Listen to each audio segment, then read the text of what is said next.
प्रथम स्कंद पंचदश अध्याय। श्री कृष्ण विहर व्यथित पांडव का परीक्षित को राज्य देकर स्वर्ग सिधारना।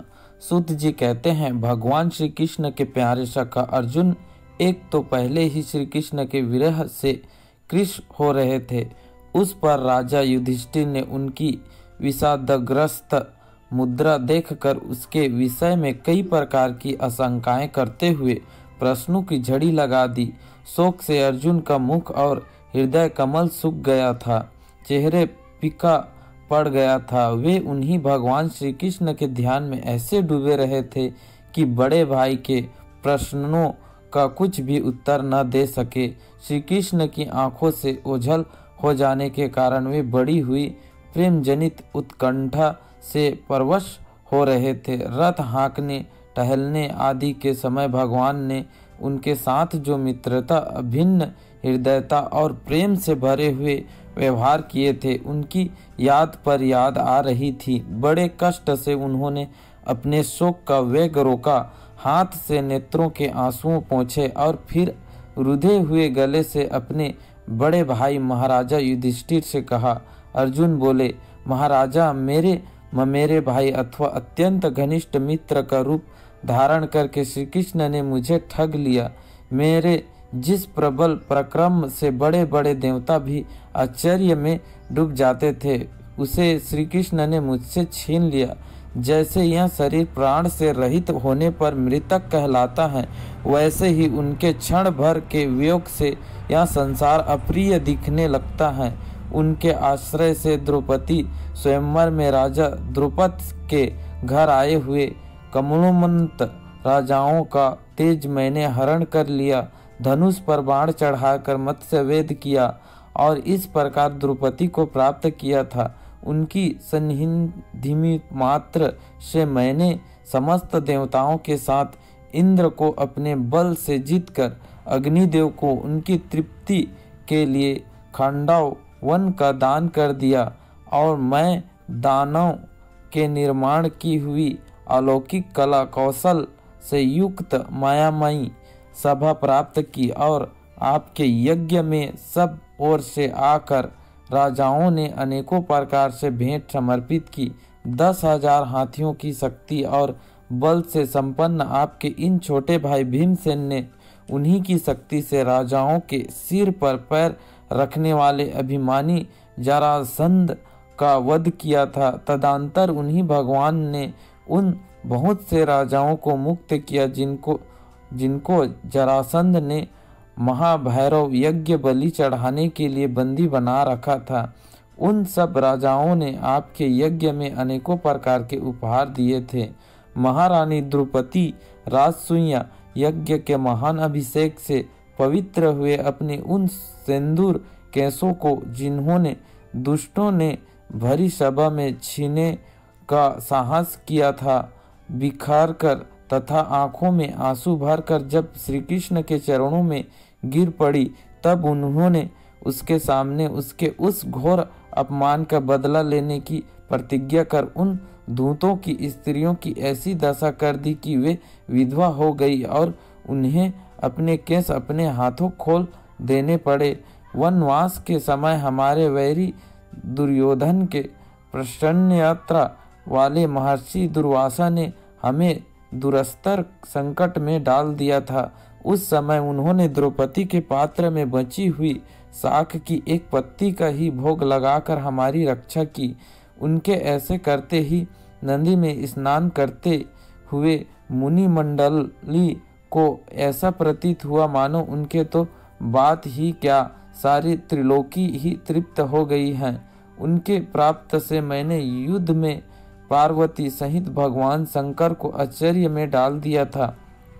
उन्होंने मुझको अपना पशुपत नामक अस्त्र दिया, साथ ही दूसरे लोकपालों ने भी प्रसन्न होकर अपने अपने अस्त्र मुझे दिए।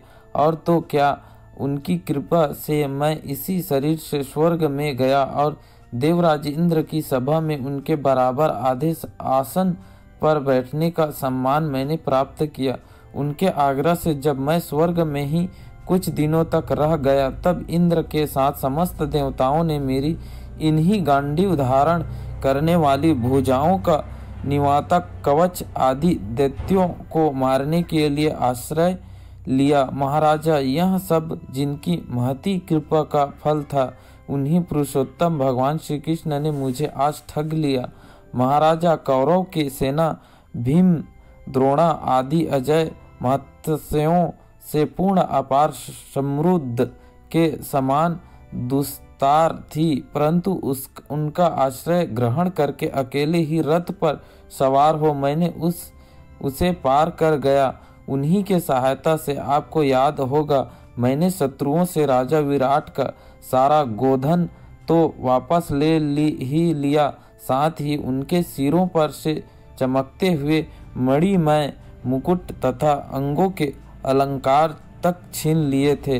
भाई जी, कौरवों की सेना भीष्म, कर्ण, द्रोणा, शल्य तथा अन्य बड़े बड़े राजाओं और क्षत्रिय वीरों के रथों से शोभामयन थी। उनके सामने मेरे आगे आगे चलकर वे अपनी दृष्टि से ही उन महारथी युद्धपतियों की आयु, मन, उत्साह और बल को छीन लिया करते थे। द्रोणाचार्य, भीष्म, कर्ण, सुरश्रवा, सुशर्मा, शल्य, जयद्रथ और बहकी आदि वीरों ने मुझे पर अपने कभी न चुकने वाले अस्त्र चलाए थे, परंतु जैसे हिरण्यकश्यपु आदि दैत्यों के अस्त्र शस्त्र भागवत भक्त प्रहलाद का स्पर्श नहीं करते थे, वैसे ही उनके शास्त्र मुझे छू तक नहीं सके। यह श्री कृष्ण के भुजा दंडों की छत्र छाया से रहने का ही प्रभाव था।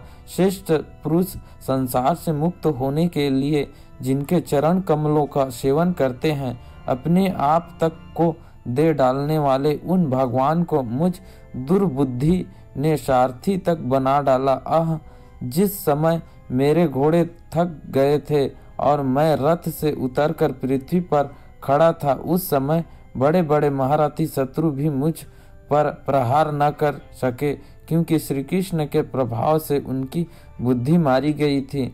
महाराजा, माधव के उन्मुक्त और मधुर मुस्कान से युक्त विनोद भर एवं हृदय स्पर्शी वचन और उनका मुझे पार्थ, अर्जुन, सखा, कुरु नंदन आदि कहकर पुकारना मुझे याद आने पर मेरे हृदय में उथल पुथल मचा देते हैं। सोने, बैठने, टहलने और अपने संबंध में बड़ी बड़ी बातें करने तथा भोजन आदि करने में हम प्रायः एक साथ रहा करते थे। किसी किसी दिन मैं व्यंग्य से उन्हें कहा बैठता, मित्र, तुम तो बड़े सत्यवादी हो। उस समय भी वे महाराजा पुरुष अपनी महानुभावता के कारण जैसे मित्र अपने मित्र का और पिता अपने पुत्र का अपराध सह लेता है, उसी प्रकार मुझे दुर्बुद्धि के अपराधों को सह लिया करते थे। महाराजा, जो मेरे सखा प्रिय मित्र नहीं मेरे हृदय ही थे, उन्हीं पुरुषोत्तम भगवान से मैं रहित हो गया हूँ। भगवान की पत्नियों को द्वारका से अपने साथ ला रहा था, परंतु मार्ग में दुष्ट गोपों ने मुझे एक अबल की भांति हरा दिया और मैं उनकी रक्षा नहीं कर सका। वही मेरा गांडीव धनुष है, वे ही बाण हैं, वही रथ हैं, वही घोड़े हैं और वही मैं रथी अर्जुन हूँ, जिसके सामने बड़े बड़े राजा लोग सिर झुकाया करते थे। श्री कृष्ण के बिना ये सब एक ही क्षण में नहीं के समान सर्वशून्य हो गए हैं। ठीक उसी तरह जैसे भस्म में डाली हुई आहुति, कपट भरी सेवा और उसर में बोया हुआ बीज व्यर्थ जाता है। राजन, अपने द्वारकावासी अपने जिन सुहृद संबंधियों के बात पूछी है, वे ब्राह्मणों के शापवश मोहग्रस्त हो गए और वारुणी मंदिरा के पान से मंदोमंद होकर परिचितों के भांति आपस में ही एक दूसरे से भिड़ गए और घूंसों से मारपीट करके सब के सब नष्ट हो गए। उनमें से केवल 4-5 ही बचे हैं। वास्तव में यह सर्वशक्तिमान भगवान की ही लीला है कि संसार के प्राणी परस्पर एक दूसरे का पालन पोषण भी करते हैं और एक दूसरे को मार डालते हैं। राजन, जिस प्रकार जलचरों में बड़ी जंतु छोटे को, बलवान दुर्बलों को एवं बड़े और बलवान भी परस्पर एक दूसरे को खा जाते हैं, उसी प्रकार अतिशय बली और बड़े यदुवंशियों के द्वारा भगवान ने दूसरों राजाओं का संहार कराया।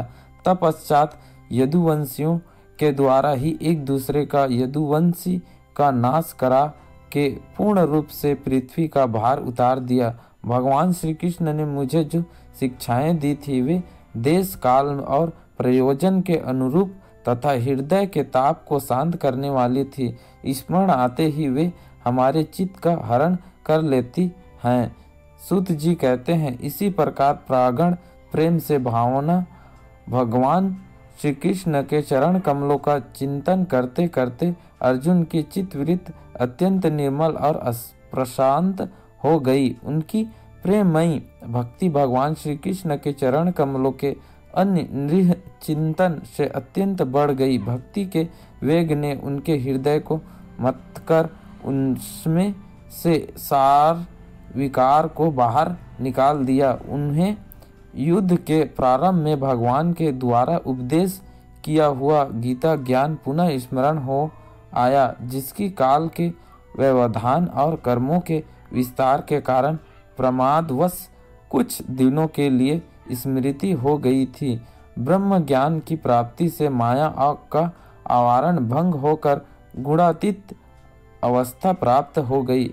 दैत्य का संशय निर्वित हो गया, सूक्ष्म शरीर भंग हुआ, वे शोक एवं जन्म मृत्यु के चक्र से सर्वथा मुक्त हो गए। भगवान के स्वाधाम मगन और यदुवंश के संहार का वृत्तांत सुनकर निश्चल मति युधिष्ठिर ने स्वर्गारोहण का निश्चय किया। कुंती ने भी अर्जुन के मुख से यदुवंशी के नाश और भगवान के स्वाधान मंगन की बात सुनकर अनन्य भक्ति से अपने हृदय को भगवान श्री कृष्ण में लगा दिया और सदा के लिए इस जन्म मृत्यु रूप संसार से अपना मुंह मोड़ लिया। भगवान श्री कृष्ण ने लोक दृष्टि में जिस यादव शरीर से पृथ्वी का भार उतारा था, उसका वैसे ही परित्याग कर दिया, जैसे कोई कांटे से कांटा निकालकर फिर दोनों को फेंक देते हैं। भगवान की दृष्टि में दोनों ही समान थे, जैसे वे नट के समान मत्स्य आदि रूप धारण करते हैं और फिर उनका त्याग कर देते हैं, वैसे ही उन्होंने जिस यादव शरीर से पृथ्वी का भार दूर किया था उसे त्याग भी दिया। जिनकी मधुर लीलाएं श्रवण करने योग्य हैं, उन भगवान श्री कृष्ण ने जब अपने मनुष्य के से शरीर से इस पृथ्वी का परित्याग कर दिया, उसी दिन विचारहीन लोगों को अधर्म में फांसने वाला कलयुग आ धमका। महाराजा युधिष्ठिर से कलयुग का फैलना छिपा न रहा। उन्होंने देखा देश में, नगर में, घरों में और प्राणियों में लोभ, अत्सल्य, छल, हिंसा आदि अधर्मों की बढ़ती हो गई हैं। तब उन्होंने महाप्रस्थान का निश्चय किया। उन्होंने अपने विनय पौत्र परीक्षित को, जो गुणों में उन्हीं के समान थे, समुद्र से घिरी हुई पृथ्वी के सम्राट पद पर हस्तिनापुर में अभिषेक किया। उन्होंने मथुरा में सुरसेनाधीनपति के रूप में अनिरुद्ध के पुत्र वज्र का अभिषेक किया। इसके बाद समर्थ युधिष्ठिर ने प्रजापत्य यज्ञ करके आह्वानीय आदि अग्नियों को अपने में लीन कर दिया, अर्थात गृहस्थ श्रम के धर्म से मुक्त होकर उन्होंने संन्यास ग्रहण किया। युधिष्ठिर ने अपने सब वस्त्र भूषण आदि वहीं छोड़ दिए एवं ममता और अहंकार से रहित होकर समस्त बंधन काट डाले। इस प्रकार शरीर को मृत्यु रूप अनुभव करके उन्होंने उसे त्रिगुण में मिला दिया। त्रिगुण को मूल प्रकृति में, सर्व कारण रूपा प्रकृति को आत्मा में और आत्मा को अविनाशी ब्रह्म में विलीन कर दिया। उन्हें यह अनुभव होने लगा कि यह संपूर्ण दृश्य प्रपंच ब्रह्म स्वरूप है। इसके पश्चात उन्होंने शरीर पर चिर वस्त्र धारण कर लिया।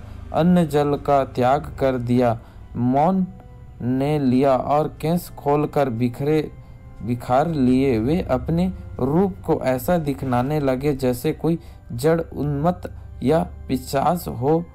फिर वे बिना किसी की बाट देखे तथा बहरे की तरह बिना किसी की बातें सुने घर से निकल पड़े, हृदय में उस पर ब्रह्म का ध्यान करते हुए जिसको प्राप्त करके फिर लौटने नहीं होता।